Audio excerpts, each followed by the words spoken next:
Hello guys, good morning. Welcome back to my YouTube channel. कैसे हैं आप सब? आई होप अच्छे होंगे। आफ्टर डिलीवरी ये मेरा सेकंड ब्लॉग है और दो बच्चों के साथ। तो अभी मेरा एक ब्लॉग अपलोड हो रहा है, वो आप लोग जाके ज़रूर देखना, जिसमें मैंने अपने बेबी का डेली रूटीन बताया है कि मैं उसको कैसे नहलाती हूँ, कैसे केयर करती हूँ, क्या करती हूँ।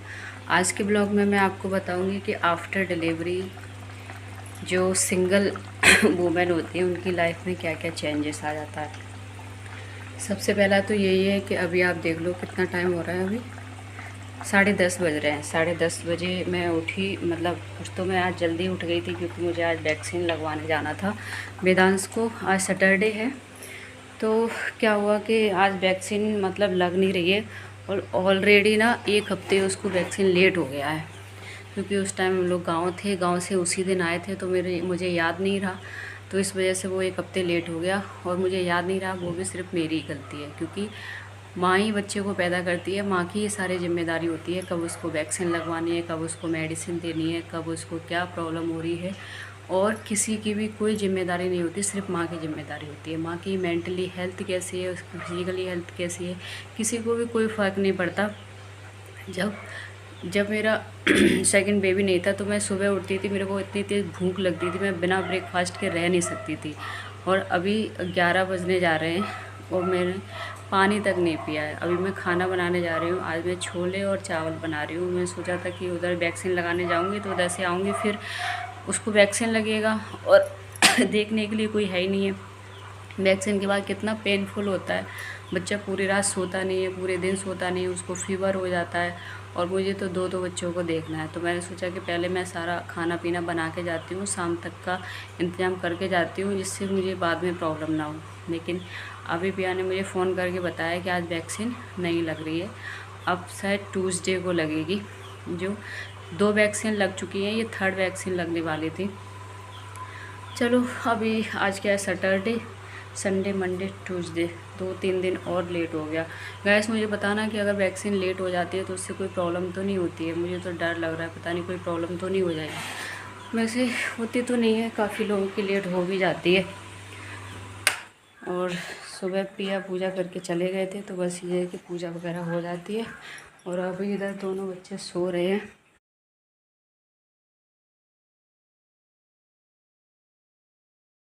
ये देखो, इधर वो वेदांत सो रहा है, इधर चेष्टू सो रही है। वो देखो उठ रहा है बार बार। अभी दोनों सो रहे हैं, तो मैं आज जल्दी उठ गई थी। वैसे मैं, क्योंकि रात भर वो सोता नहीं है तो मैं सो नहीं पाती थी, इसलिए मैं भी 9:30-10 बजे उठती थी, क्योंकि आजकल मेरा सुबह का ब्रेकफास्ट हो ही नहीं रहा है। डायरेक्ट उठ के मैं खाना बनाती हूँ, तो कम से कम मैं अपनी नींद तो पूरी कर लूँ, क्योंकि सुबह ही नींद पूरी हो। थोड़ी बहुत अगर सो लो तो सो लो, फिर उसके बाद एक बार उठने के बाद कभी भी शाम को दोपहर में लेटने को ही नहीं मिलता। लेकिन ये भी नहीं हुआ, आज वैक्सीन भी नहीं लगी। तो वो बहुत सारे चेंजेस आ जाते हैं। एक तो लेडीज़ की बॉडी इतनी कमज़ोर हो जाती है, उसको एक दूसरे हेल्प की ज़रूरत होती है, लेकिन उसकी हेल्प कोई नहीं करता। ना मेंटली हेल्प कोई करता है, ना फिजिकली हेल्प कोई करता है। बस अगर कुछ काम बिगड़ जाए ना या कुछ हो जाए तो सब माँ के ऊपर डाल देते हैं। कोई नहीं सोचता कि उसके ऊपर क्या बीत रही है। पूरी पूरी रात बैठी रहती है, पूरी पूरी दिन काम करती है। घर में जितने भी लोग होते हैं, मैं ये नहीं कह रही कि मेरे घर की, सबके घर की एक जैसी कहानी होती है। जितने भी न्यू मॉम्स हैं जो फैमिली के साथ रह रही हैं, वो भी, जो अकेले रह रही हैं, वो भी लोग बोलते हैं कि आप अकेली रह रही हो इसलिए आपको ये प्रॉब्लम झेलनी पड़ रही है। भाई, जो फैमिली के साथ रह रहा है उसको, वो मुझे कमेंट में बताएं कि वो कितना खुश है, वो कितना इस चीज़ को, मतलब वो सह मतलब सही से रह पा रहे हैं। कौन किसके बच्चे को देख लेता है, सब अकेले ही देखना पड़ता है।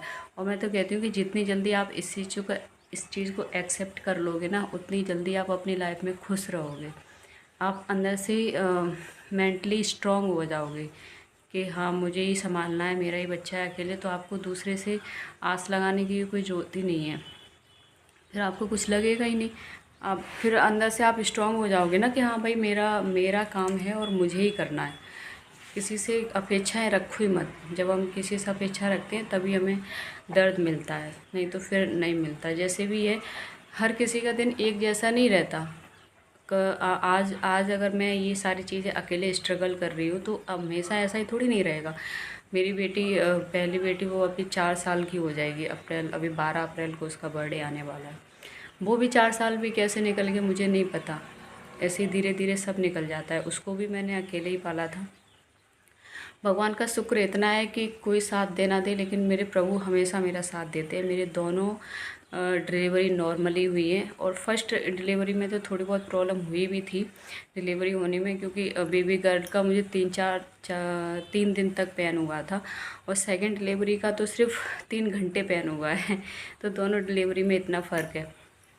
बस प्रे से मैं भगवान से यही प्रे करती थी कि आपके सिवा मेरा कोई नहीं है, बस मेरी डिलीवरी नॉर्मल कर देना, जिससे मैं अकेले सब कुछ हैंडल कर सकूँ, क्योंकि मुझे पता है कि मेरे आगे पीछे कोई नहीं है, सब कुछ मुझे ही हैंडल करना पड़ेगा। मैं पहले से ही प्रिपेयर थी इस चीज़ के लिए। मैंने अपना बेबी भी प्लान किया था, तो उस अपनी मेंटली और फिजिकली हेल्थ को अपने अंदर उस चीज़ को मार के किया था कि हाँ भाई मैं इस चीज़ के लिए एग्री हूँ। आगे आगे क्या प्रॉब्लम्स आएंगी, क्या मुझे फेस करना पड़ेगा, वो सब चीज़ के लिए मैं एग्री थी, तभी मैंने किया था। मेरा हाथ थक जाता है, बॉडी में इतना चेंज आ जाता है ना डिलीवरी के बाद। इतने दिन से मैं ब्लॉग भी कंटिन्यू नहीं कर पा रही, क्योंकि मेरे को टाइम ही नहीं मिलता बिल्कुल भी ब्लॉग शूट करने का। और फिर बच्चे उठ जाते हैं और सुबह मेरे से उठा नहीं जाता, क्योंकि पूरी रात मैं बैठी रहती हूँ उसको लेके, पूरी रात मैं उसे बैठी रहती हूँ लेके, क्यों सोता नहीं है। और स्टार्टिंग में ऐसा होता है, न्यू बॉर्न बेबी जो होते हैं फर्स्ट से लेके 3 मंथ तक वो सोते नहीं हैं। उनको भी अपनी लाइफ में एडजस्ट होने का वो टाइम चाहिए होता है। तो मैं साथ में अभी यहाँ पे चाय भी बन रही है, मेरे छोले का मसाला भी बन रहा है, और उसके बाद राइस बनाऊंगी। तब तक वो सो रहे थे, तो मैंने सोचा कि चलो आप लोगों से बात कर लेती हूँ, क्योंकि फिर वो उठ जाएंगे ना, फिर मुझे बिल्कुल भी टाइम नहीं मिलेगा, मैं भूल जाती हूँ कहते कहते।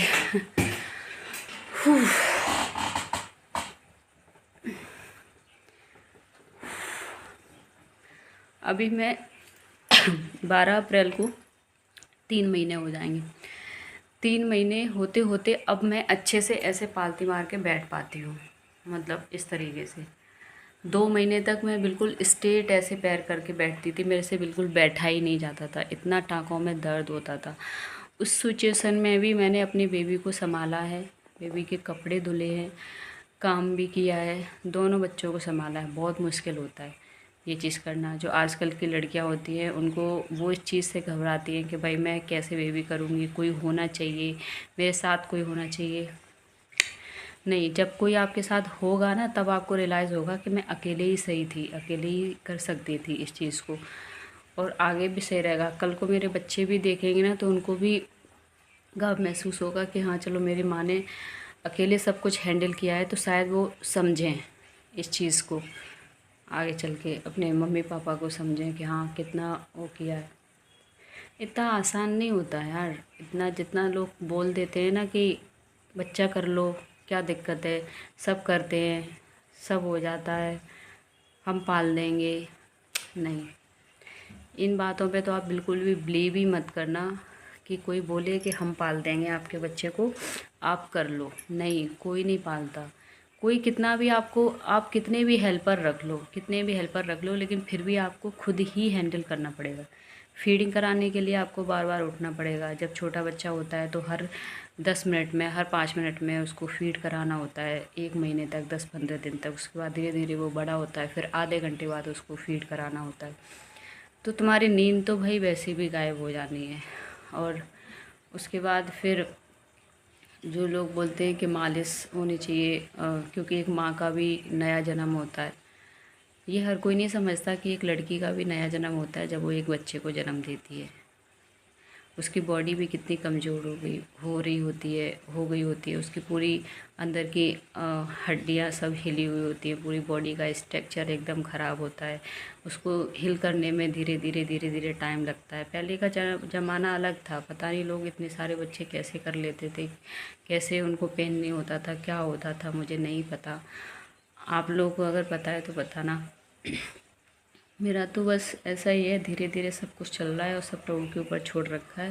तो मैं तो सबको यही मैसेज देना चाहूँगी कि भाई खुद मतलब उस चीज़ के लिए अगर प्रिपेयर हो तो आप करना, किसी के ऊपर डिपेंड होकर मत करना। बस आज आप लोगों से मन कर रहा था बात करने का। कभी कभी मन करता है ना कि जितना भी दिल में भरा हुआ है ना, मैं सब बोल दूँ, सब सब एकदम बाहर निकाल दूँ। क्योंकि अदर अदर पर्सन से किसी से बोलने जाते हैं ना तो कोई समझता ही नहीं है, आपकी फीलिंग्स को कोई नहीं समझता। वो बस थोड़ा आप जब उससे बोल रहे होंगे ना तो वो बहुत मीठी मीठी बातें करेगा आपसे, आपको आपका हितैषी एकदम ऐसा लगेगा कि हाँ भाई ये बिल्कुल मेरा सगा है। लेकिन जस्ट फ्यू मिनट्स के बाद ना वो दूसरे पर्सन से जाके आपकी जितनी भी आपने बातें की है ना वो सब जाके बोल देगा। तो आपको कितना हर्ट होगा। इसलिए मेरा मानना तो यही है, या तो हम इस तरीके से आपसे हम बात करके अपने अंदर की फीलिंग्स को बयां कर सकते हैं, या सबसे अच्छा ऑप्शन है कि आप अपने आराध्य के सामने बैठो अकेले में और उनसे सारी बातें बोल दो। मैं तो ऐसा ही करती हूँ, जब मैं फ्रस्ट्रेट होती हूँ, मैं सैड होती हूँ, मैं मेरे को लगता है कि मेरे अंदर कोई बात है मुझे बोलनी है, तो मैं अपने प्रभु के पास बैठती हूँ और सारी बातें कह देती हूँ। उसके बाद मन इतना शांत हो जाता है ना, क्योंकि वो हर चीज़ को समझते हैं, वो थोड़ी ना किसी से कहने जाएंगे, वो हर चीज़ को समझते हैं। तो बस अभी मेरी 2-3 साल तक ऐसे ही ड्यूटी रहने वाली है, लगातार पूरी कमर टूटने वाली है। तो हम खाना बनाते हैं, बहुत सारी बातें हो गई। और आप लोगों की न्यू मॉम्स की लाइफ कैसे चल रही है प्लीज़ मुझे बताना। और मैं कोशिश करूँगी कि डेली का ब्लॉग्स अगर आपको अच्छे लगते हैं तो मैं डेली डेली अपडेट करूँगी। आपको किससे रिलेटेड ब्लॉग चाहिए प्लीज़ मुझे कमेंट में बताना, क्योंकि अब जब आप लोग कमेंट करते हो ना तो हाँ बेटा आ रही हूँ, तो ना वीडियो बनाने में भी अच्छा लगता है। जैसे मेरे इंस्टाग्राम पे मैंने रील डाली हुई है अपने बेबी बॉय के सिम्टम्स की और न्यूबॉर्न की केयर वगैरह की, तो उसमें बहुत सारे कमेंट आते हैं, तो उनका आंसर करने में भी मुझे बहुत अच्छा लगता है। अगर आप लोग देखना चाहते हैं तो मुझे इंस्टाग्राम पे फॉलो कर सकते हैं, प्राची चेस्टू के नाम से मेरी इंस्टाग्राम आईडी है। तो चलो अभी खाना बना लेते हैं। आज का बहुत लंबा ब्लॉग हो गया, क्योंकि इतना लंबा ब्लॉग कोई देखता नहीं है, इसलिए मैं कोशिश करती हूँ छोटा छोटा बनाऊँ। लेकिन छोटे से 10-15 मिनट में ना आप पूरी लाइफ की जर्नी को या फिर पूरे दिन की रूटीन को नहीं शेयर कर सकते, और लास्ट तक ब्लॉग कोई देखता नहीं है। तो आज बस बहुत सारी बातें हो गई, मैं यहीं पर ब्लॉग को एंड करती हूँ। कल मिलेंगे। अगर वीडियो पसंद आए तो please like share and subscribe करना। मिलते हैं कल।